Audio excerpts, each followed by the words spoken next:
الحمد لله رب العالمين وصلى الله وسلم على نبينا محمد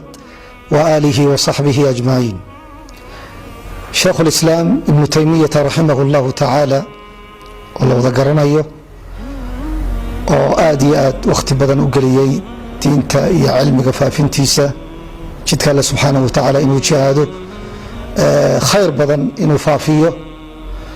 ayaa akhir umrkiisi waxa uu yiri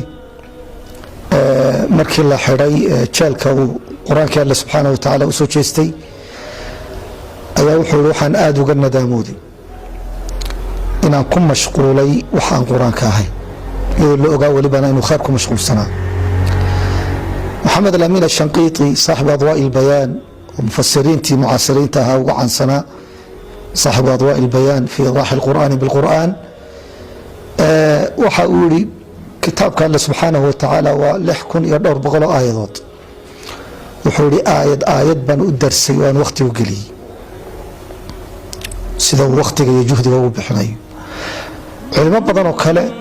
وحديث النبي عليه الصلاة والسلام آذو الدنيي فقه آذو مشغولي علوم kala duwan aad u daneeyay mid waliba xiliyadii ugu dambeysay wuxuu soo jeestay quraanka Allah subhanahu wa ta'ala inuu fahmo inuu ku tadabburo akhriskiisa inuu badiyo la noolaado mid walibana waa ka nadaamoday sidii loo baahnaa ama ay ahayd ama ay ku haboonay quraanka Allah subhanahu wa ta'ala inaanu waqtigiisa siin iyadoo walibana culimo aad loogu kalsoon yahay diintooda iyo cibaadadooda iyo quraan akhriskooda waxa weeyaan cidina ka shakisanayn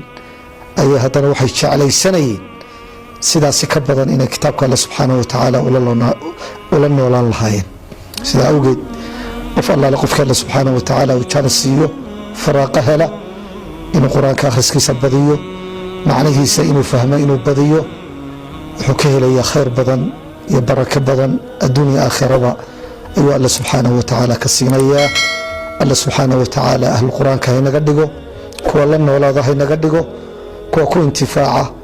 ee quraanku u shafaaco Allah subhanahu wa ta'ala inaga dhigo. Allahu a'lam wa sallallahu wa sallam wa baraka wa an'am